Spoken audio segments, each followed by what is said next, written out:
Jesus gee vir ons daardie bevestiging in die woord dat deur Paulus dat ons vrygemaak is na die Gees, hoewel ons nie in die vlees vrygemaak is nie. Ons is nog steeds onderworpe aan hierdie gebrokenheid in die vlees, in ander woorde in ons menswees, maar na die Gees is ons vry van hierdie gebrokenheid wat op hierdie aarde is, want Gees is ons wederbaar om te wees soos wat Jesus is, en ons het daardie wete, ons het daardie sekerheid. Nou geliefdes, ek wil vanoggend met julle 'n gedagte deel, en ja, tema is gee dit terug, maar ek wil bietjie vanoggend snaaks begin met dit, en as ek sê ek wil vanoggend bietjie snaaks begin, daar is iets wat 'n persoon jare terug, nog voordat ons in die bediening was, het 'n man eendag gesê, hy was die tesourier by ons gemeente toe ons nog aan Pretoria gebly het, in 'n gemeentetjie daar was, het hy toe hy kollekte opneem, het hy die vraag gevra, as die Here vanoggend die tiende wat jy gee, die offer wat jy gee, as die Here vanoggend sê, goed, ek sien jou tiende, en ek maal dit met 10, en dit sal jou inkomste wees. Sal dit vir jou genoeg wees? Sal dit vir jou aanvaarbaar wees?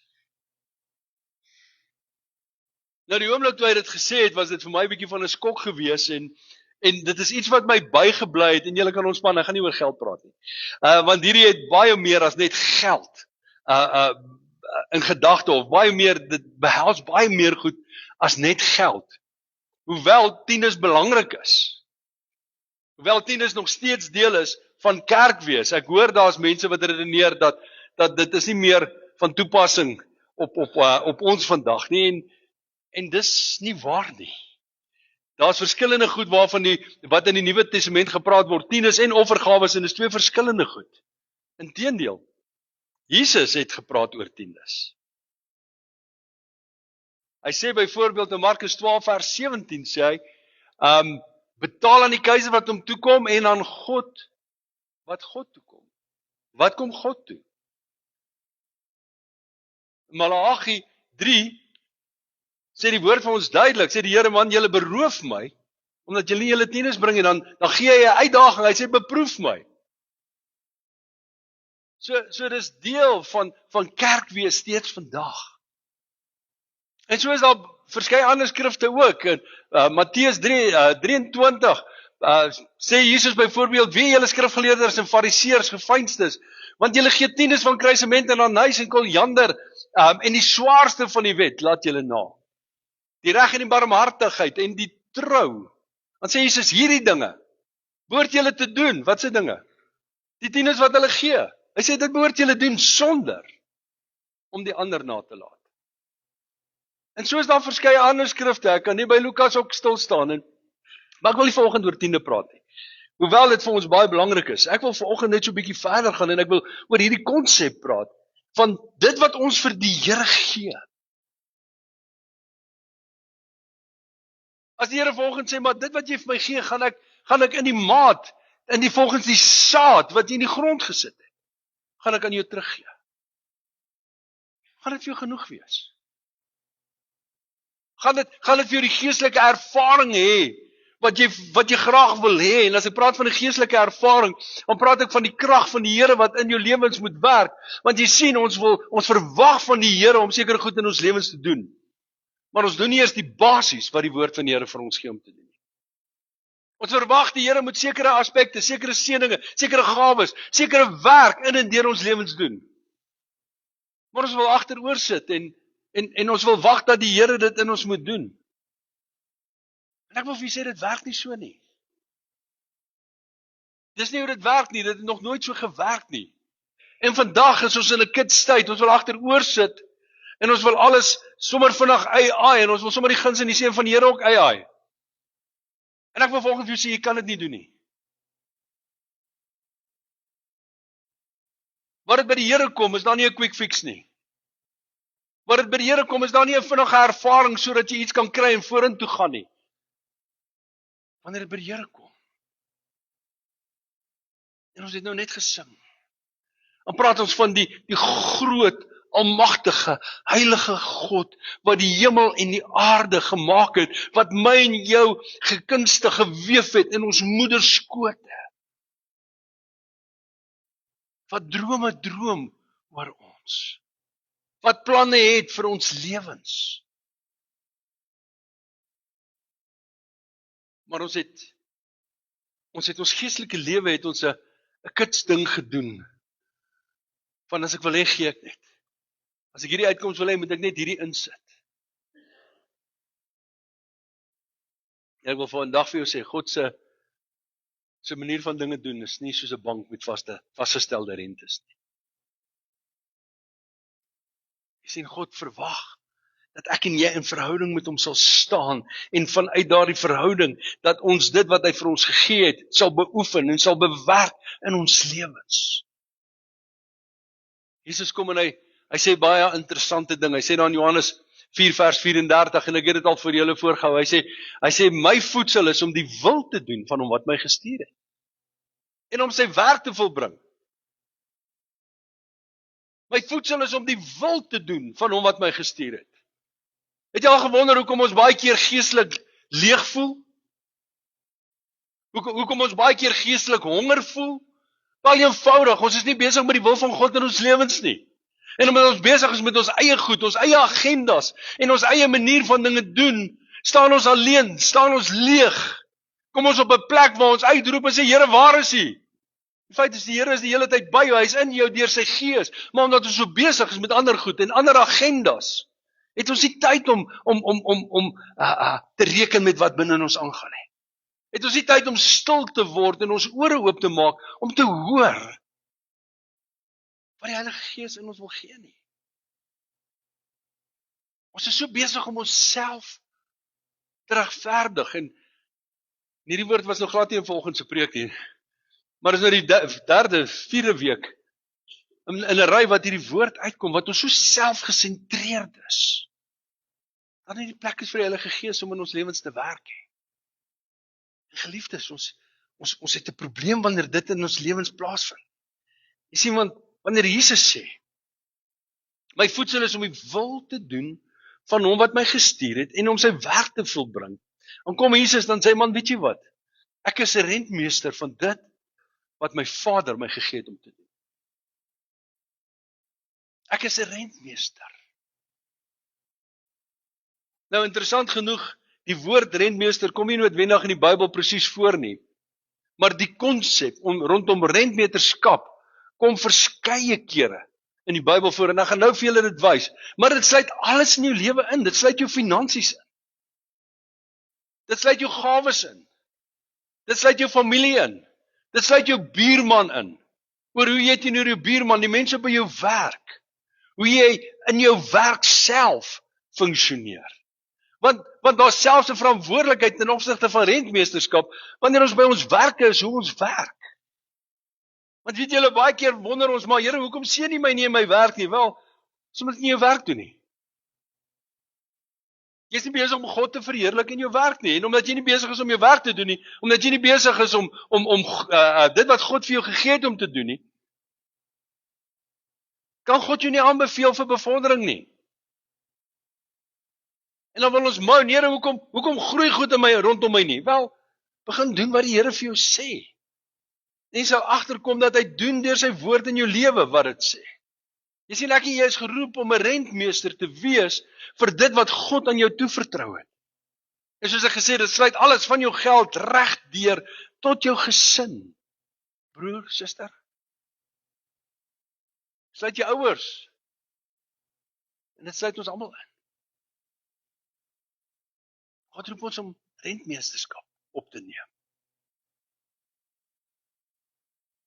Nou, wat ek nou nog gesê het, net vir die interessantheid, geloof, afhangende van watter vertaling en hoe dit vertaal is, kom 218 keer, of in verskillende verse in die Bybel voor.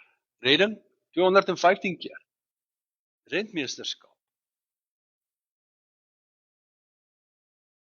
2048, en hierdie was maar net in een spesifieke vertaling. So hoor gou mooi, geliefdes, God verwag van my en jou, om op te staan en rentmeesterskap aan te neem, om 'n rentmeester te wees vir dit wat hy jou mee toevertrou het.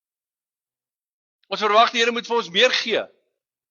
Ons kan nie eers dit wat hy vir ons gegee het hanteer nie. Maar ons vra, Here, gee my meer. Nou, as ons net by 'n paar verse in die woord kan stilstaan waar rentmeesterskap genoem word. Titus 1 vers 7, want 'n opsiener moet as 'n rentmeester van God onberuspelik wees. Nie eie sinnig, nie oplopend, geen drinker, geen vegter, geen vuil winssoeker nie. 1 Petrus 4 vers 10, na mate elkeen 'n genadegawe ontvang het, moet julle mekaar daarmee dien, soos goeie bedienaars, rentmeesters, van die veelvuldige genade van God. 1 Korintiërs 4 vers 1, so moet julle dan sien, ons is dienaars van Christus en bestuurders, rentmeesters, aan wie die geheimenisse van God toevertrou is. So ek en jy, God het aan ons sekere gawes gegee, hy het dan sekere goed aan ons gegee, wat hy aan ons toevertrou het, waaroor ek en jy rentmeester is vandag. Nou vir interessantheid, die Merriam-Webster woordeboek praat oor rentmeester, sê dit die volgende, dit is die versigtige en verantwoordelike bestuur van iets wat aan jou toevertrou is. Die Grieks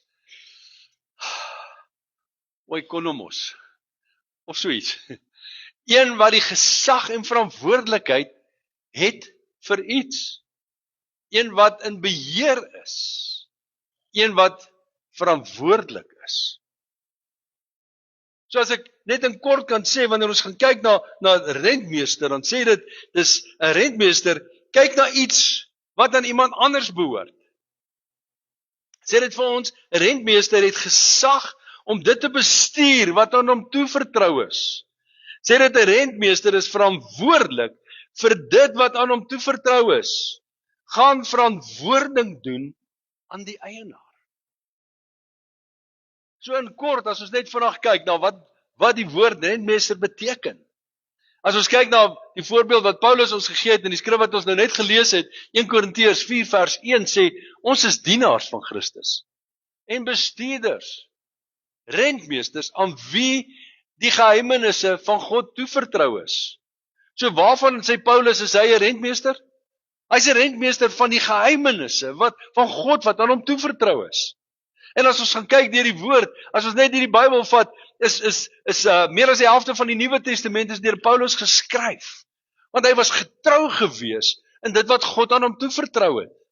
Hy was 'n goeie rentmeester met die kennis, met die inspraak wat God se Gees deur hom gegee het om aan ander te gee en ander te leer. So hy as rentmeester was 'n goeie rentmeester. Hy het daardie openbaringskennis aan ons gedeel. Maar weet julle wat? In Matteus 25 kom Jesus en hy praat van 'n sekere verantwoordelikheid. Hoe hy met ons werk en onthou wanneer Jesus 'n gelykenis vertel het, het hy dit vertel juis met die oog op die waarheid, sodat ons kan verstaan hoe die groter prentjie lyk. En wanneer ons daar gaan lees vanaf vers 14, lees ons die volgende. En dit is 'n baie bekende gedeelte, almal ken die gedeelte van die muntstukke. Hy sê, want dit is soos 'n man wat op reis wou gaan en sy diensknegte roep en aan hulle sy besittings toevertrou. En dan die een gee hy 5 talente en die ander een 2 en die ander een 1 aan elkeen na sy vermoë. En hy het dadelik op reis gegaan. So hier is interessant. Elkeen het ontvang na sy vermoë. So almal se vermoë is nie dieselfde nie. En ek dink dit moet ons verstaan. Almal het nie dieselfde gawes nie, almal het nie dieselfde potensiaal en kapasiteit nie. Maar kyk wat sê hy dan verder. Hy sê, en die een wat 5 talente ontvang het daarmee gaan werk en 5 ander talente gewin. Net so die een wat 2 ontvang het, self ook 2 ander verdien. Maar hy wat die een ontvang het dit in die grond gegrawe en die geld van sy heer weggesteek. En na 'n lang tyd het die heer van daardie diensknegte gekom en met hulle afgereken. En die een wat 5 talente ontvang het, kom en bring 5 ander talente en sê, meneer, 5 talente het jy aan my toevertrou, Hier het ek 5 ander talente daarbey verdien. Kyk gou hierso. Here het my 'n sekere kapasiteit gegee. Ek het daarmee gaan werk en daardie kapasiteit is verdubbel. Hoor gou mooi. Jy kan jou kapasiteit verdubbel. Hoe doen ek dit? Deur dit wat God aan my gegee het te beoefen. Deur dit toe te pas. Lees verder en sy Heer sê vir hom, mooi so, goeie en getroue diensknegt. Oor weinig was jy getrou. Oor veel sal ek jou aanstel. Gaan in die vreugde van die Here. Oor hierdie bietjie wat jy gehad het, was jy getrou. Ek sal jou meer gee. En die een wat 2 talente ontvang het, kom ook en sê, meneer, 2 talente het u aan my toevertrou. Hier het ek 2 ander talente daarby verdien. Sy Heer sê vir hom, mooi so, goeie en getroue diensknegt. Oor weinig was jy getrou. Oor veel sal ek jou aanstel. Gaan in die vreugde van die Heer. Vers 24. En die een wat 1 talent ontvang het, kom ook en sê, meneer, ek het u geken, dat u 'n harde man is, wat maai waar u nie gesaai het nie, en bymekaar maak wat u nie uitgestrooi het nie. Omdat ek bang was, het ek gegaan en die talent in die grond weggesteek. Hier het u wat aan u behoort. Maar sy Heer antwoord en sê vir hom, hoor gou hier, jou slegte en luie diensknegt. Jy het geweet dat ek maai waar ek nie gesaai het nie, en bymekaar maak waar ek nie uitgestrooi het nie. Daarom moes jy my geld by die wisselaars gestort het, en ek sou met my koms, wat aan my behoort, met rente ontvang het. Neem dan die talent van hom weg, en gee dit aan die een, wat 10 talente het. So, hoor gou hier. Verstaan ek dit reg? As ek hier lees, dat as jy nie gebruik wat die Here vir jou gee nie, dat hy dit by jou wegneem? En dat hy dit aan ander gee wat dit wel gebruik?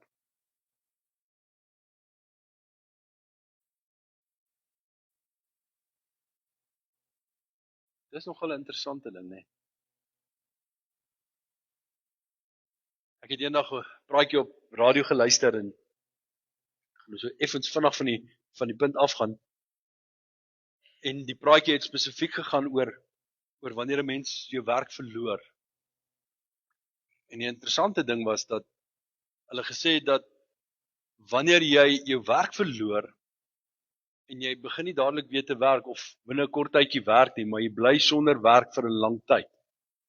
Dan kom dit op 'n punt waar jy elke jaar met 'n sekere persentasie van jou IQ, jou kapasiteit, jou vermoë om te kan dink en te kan doen, verloor. Is dit nie baie in lyn met wat hier staan nie? Wanneer ons nie dit wat die Here vir ons gee gebruik nie, dan vat die Here self dit weg en hy gee dit aan ander. As 'n sê ding wat ons altyd onder mekaar sê, as jy iets gedoen wil hê, gee dit vir 'n besige mens. Hoekom? Want daai persoon het kapasiteit om meer te kan doen. Persoon wat nie besig is nie, het jy waarskynlik nie kapasiteit nie, want hy het self dit wat hy gehad het verloor. Hierdie is harde goed, geliefdes. Dis harde woorde. Maar ek wil hê jy moet verstaan. God het vir jou sekere gawes en vermoëns gegee. En hy het dit nie net vir jou gegee om in 'n showcase te sit nie.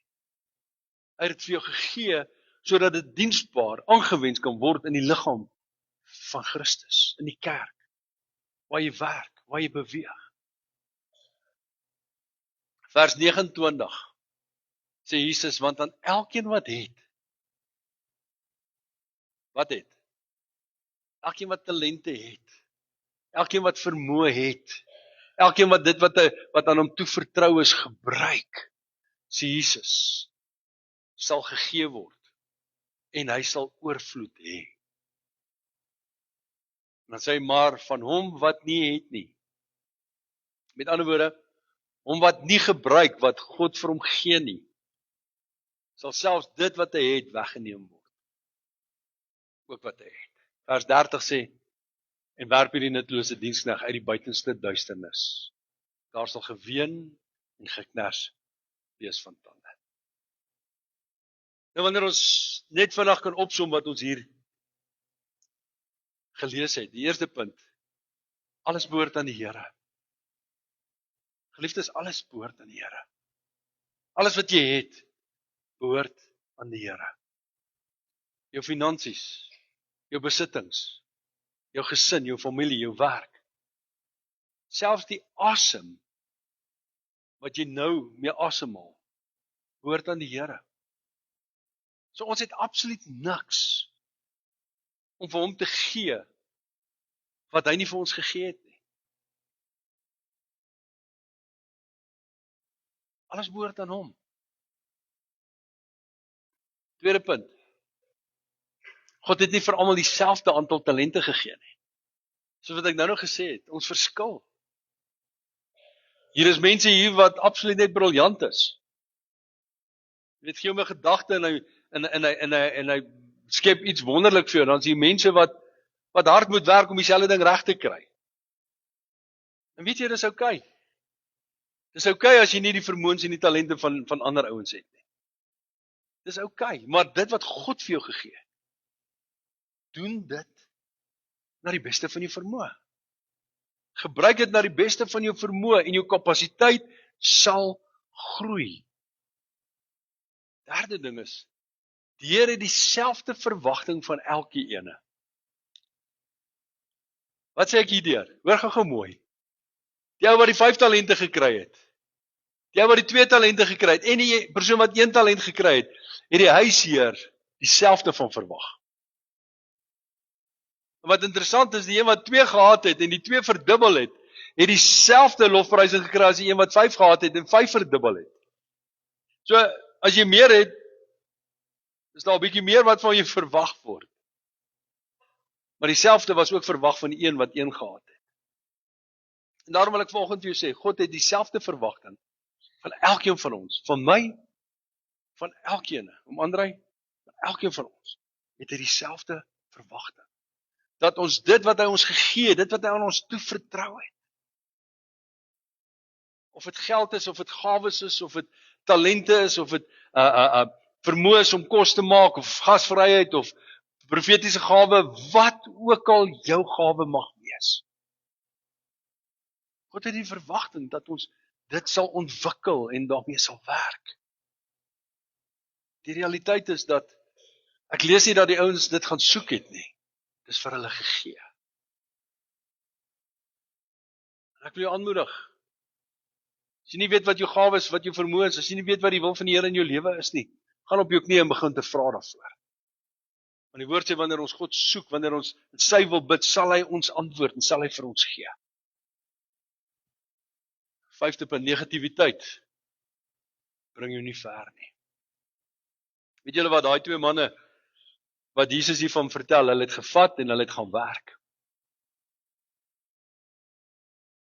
En hulle is geëer. Maar die een wat negatief was, die een wat gemoun het, selfs dit wat hy gehad het, is by hom weggevat. So ek wil vir jou sê, as jy sit en moun oor alles, verwag dat jy op die einde van die dag niks gaan hê nie. Want God sien nie mouners nie. Hy sien daders. Ekskuus, dit klink of ek nou volgende pak gee. Ek doen nie. Ek wil net hê dat jy moet verstaan hoe ernstig dit is. Dit wat God vir jou gegee het, die potensiaal, die vermoëns wat hy jou gegee het. As jy dit nie gaan gebruik nie, gaan God dit by jou wegvat.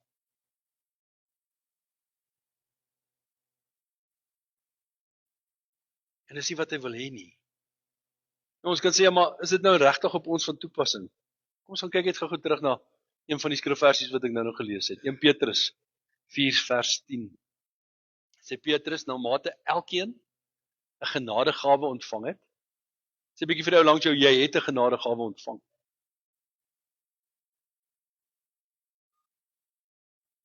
Nou mate elkeen 'n genadegawe ontvang het, moet julle mekaar daarmee dien. Wat moet ons daarmee doen? Dit afpolish en op die showcase gaan sit? Nee. Ons moet dit gebruik tot eer van die Here, tot die opbouing van sy koninkryk. Ons moet mekaar daarmee dien.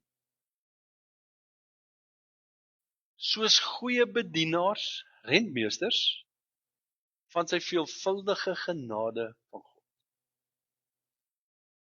Net so tussen hakies, iemand het eendag genade vir my, daardie genade waarvan hy hier praat, nogal vir my bietjie ingekleer. Hy sê genade is iets wat gebeur in die hart, wat uiterlik, daardie genadegawe, iets in die hart, wat in die hart gebeur, wat uiterlik reflekteer word deur die persoon se lewe. So met ander woorde, dis om te doen. Nie te sit en te wag nie, nie om te sit en te wonder nie, nie om te sit en te kyk nie, maar dit wat die Here vir jou gegee het, om dit te doen. As 'n stelling wat sê, gelukkig is die man en vrou wat weet wat hulle gawe is en daarin funksioneer. Maar ongelukkig is die persoon wat probeer om iemand anders te wees. Ek wil jou aanmoedig, geliefdes, elkeen van ons. Jy sit dalk hier en sê, maar, ja, wat het die Here vir my gegee? Ek wil jou aanmoedig, raak stil in sy teenwoordigheid en vra, Here, wat is u plan met my lewe? Here, wat is die gawe wat u vir my gegee het? Ek wil jou aanraai, daar is baie Google programme. Gaan Google, wat sê die woord van genadegawes? Wat se gawes is daar? Wat se verwagtinge is daar? Wat se toerusting het die Here vir ons as kerk gegee vandag om mekaar mee te dien? En raak stil en vra, Here, watter van hierdie is op my van toepassing volgend? Ek wil afsluit met 'n laaste stelling, en hierdie stelling het ek Vrydag aand, het ek en Marlene die storie The Forge, dis 'n Christelike storie gekyk, en in dit het hulle iets gesê, en dit het net in my hart ingespreek. So, as jy 'n goeie fliek soek om te gaan kyk The Forge. Dis regtig ek dink 'n goeie storie. Maar in daardie storie het die persoon gesê, vir 'n jongman gesê, wees 'n fontein, nie 'n drein nie. Jogg, hier is groot. Geliefdes, God het ons toegerus om 'n fontein te wees. Hy woon in ons deur sy Gees. Jesus praat van strome van lewende water, wat veronderstel is om uit ons binneste uit te vloei. As op my geestesoë sien ek hoe daar sulke rotse op die bron lê van baie fonteine. En hoe daar net so nattigheid om die rots is. Want ons laat nie toe dat die stroom, dat die Gees van God, dat die gawes wat hy ons gegee het, dat die vermoëns wat hy ons gegee het, ons laat nie toe dat dit deur ons vloei nie. Jy's geroep vir 'n fontein, om 'n fontein te wees in die koninkryk van die Here, nie 'n drein nie. En as jy 'n drein is, wil ek amper bid dat daardie geestelike drein van jou geblok word, soos ons riool verlede week.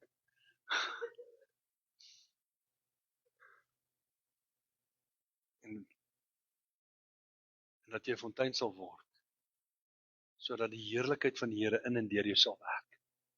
Kom ons sluit die oë.